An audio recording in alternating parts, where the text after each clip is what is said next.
Okay, so I've got my cutting board from CCDIY. You don't have to sand it, you don't have to prep it. It's already ready to go. All that I've done is added tape to the bottom to make sure that when the epoxy drips over, it doesn't stick to the bottom of my cutting board. And then I have it taped to 2 plastic cups.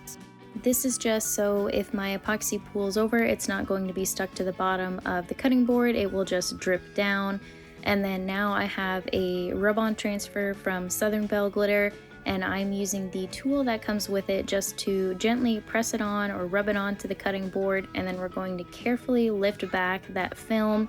You want to make sure that if it starts to peel up that you just use your fingernail, or you can use the little tool that came with it and just kind of press that transfer down, making sure that it is fully pressed on. If the transfer overhangs on the side, that's perfectly fine. You can either leave it and press it down and epoxy over the side of the cutting board, or you can just use an X-Acto knife and trim that off if you don't want to epoxy the sides of the cutting board.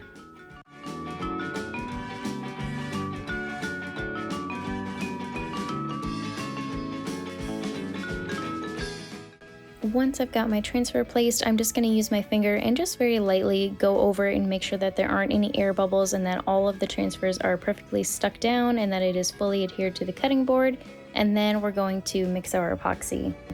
I am using CCDIY artist resin, however you can definitely use the hard cast as well. Both will give you a clear, perfect finish, so really it's up to you, whichever you prefer. And I'm just mixing up 15 milliliters each part A and B, and then we'll mix that together, and then I'm just going to apply it over the top of my cutting board.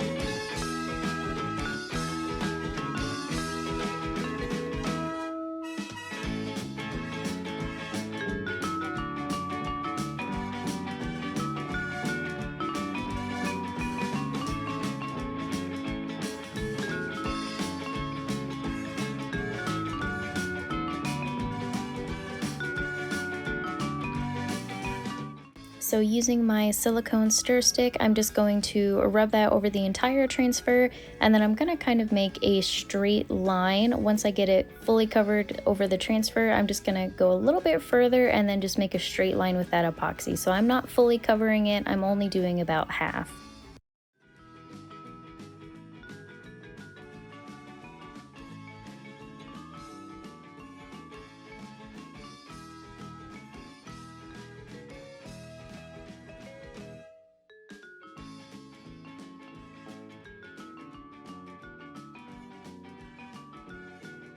Once you've got that spread out, just go over it with your torch just to pop any of those micro bubbles. Now I'm going to mix in some of the white armor art, and then I'm just going to mix that in my leftover epoxy, and then I'm just going to kind of heavily swirl it on the handle of the cutting board and then just lightly go over it over the flowers. You really don't need a lot for this step. A little will go a long way, so I kind of just swirl it around, and then I'm using my same silicone stir stick and just kind of going in a diagonal line across those flowers. Now you can definitely use a heat gun and kind of spread that out more. That's entirely up to you, but I kind of liked how this looks, so I just left it. So now I'm just using the precious metals, and I'm using the smallest cut for this part here, and I'm only doing just a tiny little bit. So I have my little scoop that I got, and I'm just using my hand and just lightly tapping it kind of around the board. Now I know it's hard to see, but we'll zoom in the next part so you can see what that actually looks like. And now I'm just going over it with the torch again just to pop any of those micro bubbles that popped up.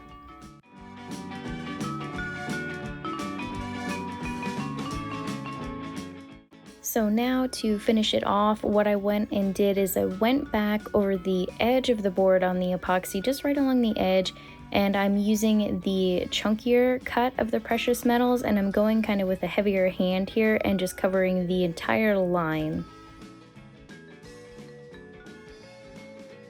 Now you can definitely leave it, however I went back in with the same epoxy mixture with my Arma Art and then just very lightly added just a little tiny layer of the epoxy just to kind of blend everything together. So you could see very lightly went over the same gold flakes that we just applied and just kind of swirled that white in.